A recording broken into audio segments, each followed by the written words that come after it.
Elle s'appelle Lizzie Deignan et elle restera dans l'histoire comme la première vainqueur du Paris-Roubaix version féminine et qui s'est courue pour la toute première fois donc aujourd'hui. La Britannique a attaqué assez tôt sur l'un des secteurs pavés qui rendent la course mythique et si difficile. De nombreuses chutes ont d'ailleurs eu lieu dans cette zone, vous allez le voir. Et puis Lizzie n'a plus été rattrapée par la suite.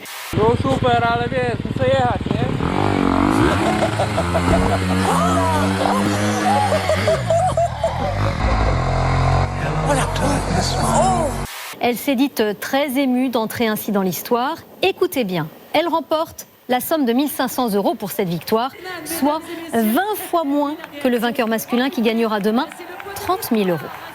Ça me fait de la peine. Je sais. Moi, je vis pas très bien ça. Ça va aller, ça va passer.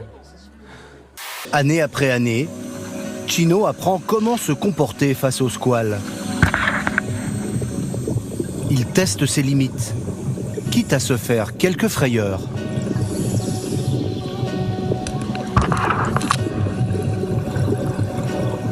Un apprentissage qui a laissé des traces.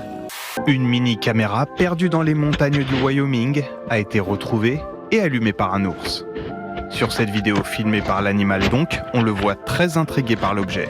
C'est Dylan, un habitant du coin, qui est tombé par hasard sur l'appareil lors d'une sortie.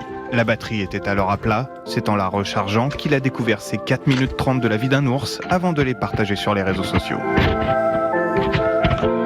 C'est quoi la principale qualité d'un nourrisseur ? Déjà, il faut être un très bon plongeur, avec beaucoup d'expérience. Et il faut avoir déjà plongé avec ces requins, au minimum 200 fois. Et surtout, il faut une bonne grosse paire. Vous avez des glandes surrénales qui sont le double de celles de nous, de moi. Ah, oui ou non? Ça c'est une rigolade. Ah ben, comment? C'est qu'en fait, vous savez que vous marchez avec un certain nombre de corticoïdes qui sont capables de vous donner de l'énergie. Et le fait est que le fait de dormir très peu et de me passionner pour plein de choses a entraîné un certain nombre de démarches médicales qui m'ont appris que j'avais des glandes surrénales très importantes. J'aurais préféré que c'en soit d'autres, mais c'est les surrénales. Non, c'est charmant. Tu t'aimes bien comme ça, t'es content. Hein? Mais tu sais, je crois qu'il s'aime bien tout le temps. Avec ou sans broche. Ah mais la broche, ça, la broche, il aime bien. Moi, je pars du principe où il vaut mieux bien s'aimer. T'as raison. Hein, parce que comme personne ne m'aime, je suis obligé de m'aimer pour les autres. Hein. Marianne Chazelle, vous voyez le jour sous le ciel de Gap en 1951. Mais c'est un autre ciel que nous chante Juliette Gréco cette année-là, celui de notre belle capitale. Une dame à l'Intermarché ou à un supermarché, là, vous savez, quand vous achetez les croquettes des chats et tout, elle vient vous voir, on n'est pas maquillé ni rien. Est-ce qu'on peut faire un selfie? Je dis, bah non, vous voyez bien, madame, je suis pas maquillée, là, aujourd'hui, là, je suis moche. Et elle me fait, oh, c'est pas grave, moi aussi, je suis moche. Je lui dis, oui, mais vous avez l'habitude. Nos téléspectateurs adorent cette rubrique, les années tubes. Parfois, les invités un peu moins, parce que c'est vrai qu'on est obligé de rappeler les années de naissance. Pas élégante du tout. Alors, franchement, c'est même nul, je suis très déçue. Tant qu'il n'a pas l'année de ta mort. Vous avez raison, ça, ce serait pire. Toute la journée, ils sont nombreux à être venus déposer des fleurs devant son hôtel particulier. C'est ici à Paris que Bernard Tapie a livré son dernier combat contre le cancer qui le rongeait depuis 4 ans. Avec lui, c'est toute une époque qui s'en va. Nous sommes en avril 1983. Ce soir-là, la télévision diffuse pour la première fois un portrait de Bernard Tapie. On y présente un homme d'affaires pesant 800 millions de francs et qui affiche sa réussite flamboyante, et cela de façon totalement décomplexée. J'ai fait les comptes, hein. Le sondage là qui vient de tomber. Jadot 9, Mélenchon 9, Roussel 1,5, Hidalgo 5,5, Montebourg 1,5. 26% vous faites. 26%. Là, vous y serez au deuxième tour. Vous ou un autre, ou Anne Hidalgo, ou Jadot. C'est pas honteux de se ranger derrière Yannick Jadot ou Anne Hidalgo. À mon avis, elle n'a pas le pouvoir pour l'instant de le faire. Ou vous, en premier, pourquoi pas. Mais entendez-vous, bon sang de bon Dieu, si vraiment vous voulez que les gens aient une meilleure vie. Je parle pas de moi, moi j'ai une belle vie.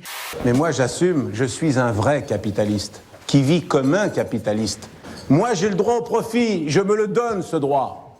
Ça veut dire que j'ai le droit d'avoir un jet, je l'ai gagné.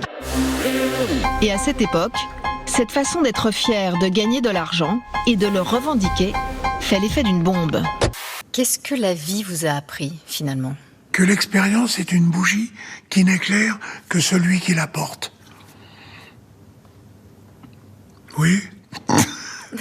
Mélenchon, c'est la 3e fois que vous êtes candidat à la présidentielle. Ça fait 43 ans que vous êtes dans la politique. Vous avez été ministre, député européen, sénateur. Vous vous dites pas à un moment, peut-être c'est pour quelqu'un d'autre? Waouh! Non, je sais pas. Waouh! Mais Ça, non. c'est ce qu'il fallait pas dire. Non, Ça va l'énerver, mais c'est une question qui se pose aussi. Vous croyez que je vais être énervé par vous? Non, mais je sais pas. Non, je vous vous ne pose la m'énervez question. pas, vous me faites rire, c'est plutôt différent.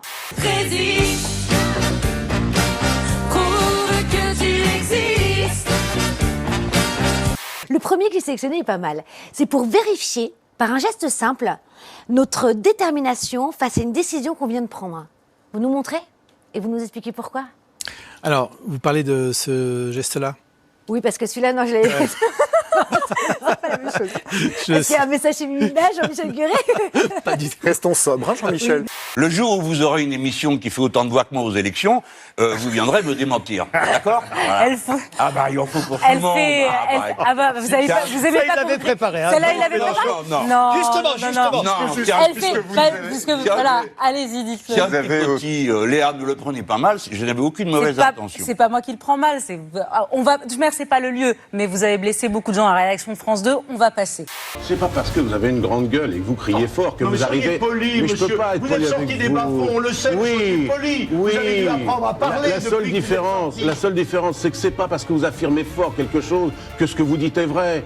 Parce que vous dites n'importe quoi. Ici, il était le boss. Depuis ce matin, Bernard Tapie trône devant sa maison de cœur, le stade Vélodrome. Les supporters de l'Olympique de Marseille n'ont jamais oublié leur ancien président. Je me remémore les images dans ma tête, les lâchers de ballon quand mon père m'a mené au stade, ça c'est tout lui, les feux d'artifice, c'est tout lui, donc les gros joueurs, les Waddell, les Papin, les Boli et tout, donc c'est tout lui.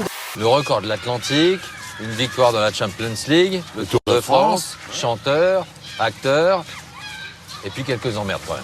Beaucoup d'emmerdes. Provoqué par vous aussi un peu. Ça valait le détour. Ça valait les détours. Oui, franchement.